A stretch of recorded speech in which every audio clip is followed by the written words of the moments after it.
Bildy here, hanging out with Big Vlad, Kaliningrad.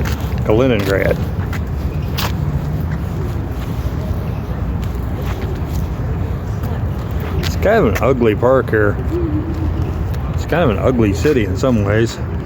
Needs a little work. What the hell is that anyway? That coming through?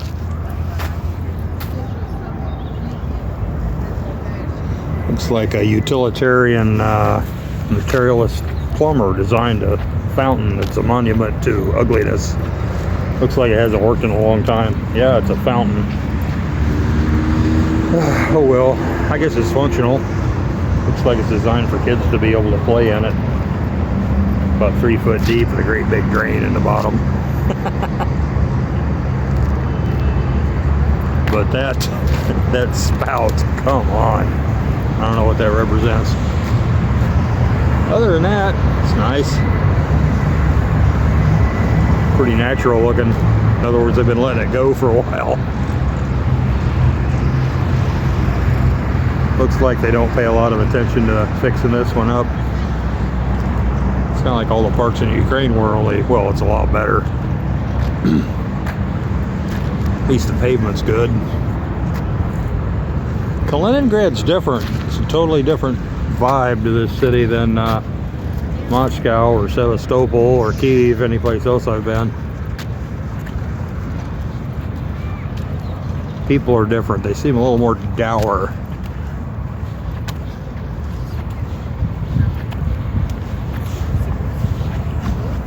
People have a different look and a different style. They're not as fashion conscious as Moscow, Sevastopol especially. Women seem like they're a little stout. A lot of German influence, I'd say. Oh wow, there's some flowers. They've done a little landscaping up here. Well, I have just bought my ticket to the bus station back to the airport. Oh, here we go. A little color, huh? I can't even see what I'm looking at. The light's so bad. Okay, there we go.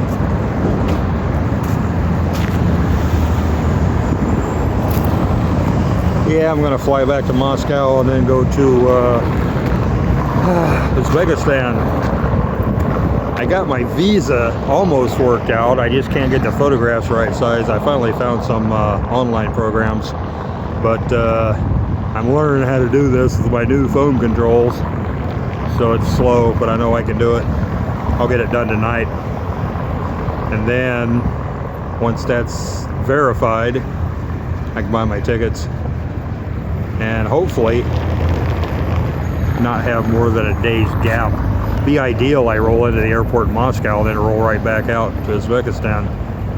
But might not happen that way. I got to get the cheapest ticket. It's cheap, round trip for like 500 bucks. That's cheap. Still, it would have been better if this worked out. I got to take calculated risks. I got to figure out, you know, it's like gambling. I could go to Lithuania. It's very inexpensive, but there's one glitch. It's this EU waiver I have to cross, and they got a website where you get it online and it doesn't work. I've tried everything. I'm going to call them just to see. I've already bought my ticket, but I don't know. I could cancel it probably. It hasn't been 24 hours, but it'll take months to get the money back. I haven't bought my ticket to Uzbekistan yet, though. Oh, that worked. I got to go back to Moscow anyway. If I have to buy that again, that's no big deal because that's cheap. I'll call them and see if I can get an answer and if anybody speaks English. And even getting assurances from some official on the phone doesn't always work out. Is this deal in Poland? I think I figured it out. I'm not qualified for the special permission because there's no restrictions. So she should let me through, but she doesn't. She says I have to apply for special restrictions or permissions. And then the person that I applied to for special permissions said I'm not qualified for special permissions because there's no restrictions. but it's kind of a convoluted way of saying that. They're doing that for some reason. Anyway, she's the official I have to deal with, and she turned me away and said I can't come in unless I do something, and I do something, and the guy says, no, you're not qualified to do this. I'm just sick of dealing with them, and it costs me a couple thousand rubles every time to go there because the border's way out in the middle of nowhere, and the only buses that go to it are the Polish buses, and they're expensive. I can't keep doing that. I'd probably be cheaper to go to Lithuania. I should have done that first, but if I spent money on that and that failed, then I wouldn't have enough left to go, or it'd be real tight. I gotta take calculated risk. I'm getting more and more risk adverse as I get older. I'm tired of walking around in the middle of the night dragging my luggage around trying to find a place to stay. I guess I'll be doing it when I'm 80. Nothing changes. Oh well. Easter was yesterday. I didn't even mention that. Sorry. He is risen indeed.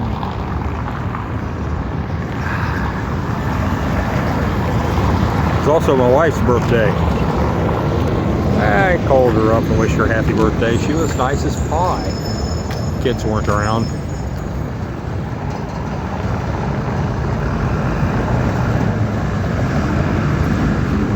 So, what's happening in the news? I got real interesting comments on my video about Gonzalo. And I did mention that I didn't really explore it very much. I like to give people benefit of the doubt. Hey, the guy's rolling and telling the truth. I don't care about everything else. I didn't like him. I still probably don't like him, but you know, he's telling the truth. Seems to be a great risk to himself, but then again, there's a payout for that too. He got detained by the FSB for a while, but he's back and he's talking. It might be an operation. Most of these operations aren't really anywhere near that sophisticated though, unless there's some element I'm not seeing. He has family there and people, so it's perfectly possible that as soon as he's sprung, he can get another phone and hook it up. I don't know what all's functional there in Kharkiv. Maybe somebody lent him one, or maybe he had another one stashed. It'd be smart to do that. I wish I had some stuff stashed. This phone goes out, I'm freaking toast. But anyway, I thought that was interesting.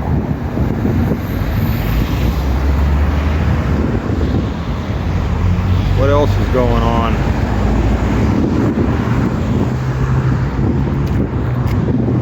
Check out John Mark Dougan, his website, and Twitter, or not Twitter, excuse me, Telegram, and Rumble. I think he's put a Rumble videos. I know he's got some floating around various places. But he's hauling some aid into the Donbass. That's his next big thing. Anyway, check him out. And I discovered this guy, Earl Grey. He's pretty good. He's got a really good analysis of a lot of this stuff. I'll put some links in here. Man, it's such a nice day today. Beautiful.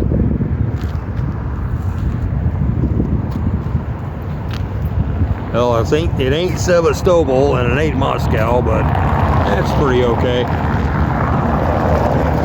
Nice place to visit.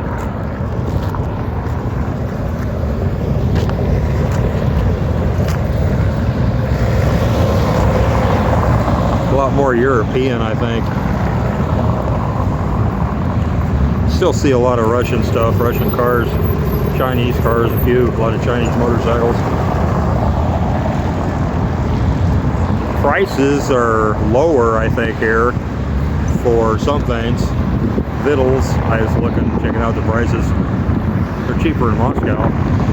And believe it or not, a lot of Moscow prices for some things are cheaper than Sevastopol. Not much, but a little.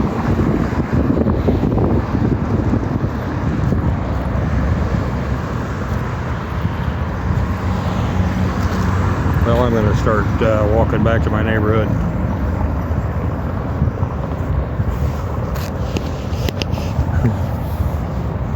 Let's sit down somewhere and just do a spiel. Some things I've been thinking about. It'll be on the next one. Uncle Bill D signing out.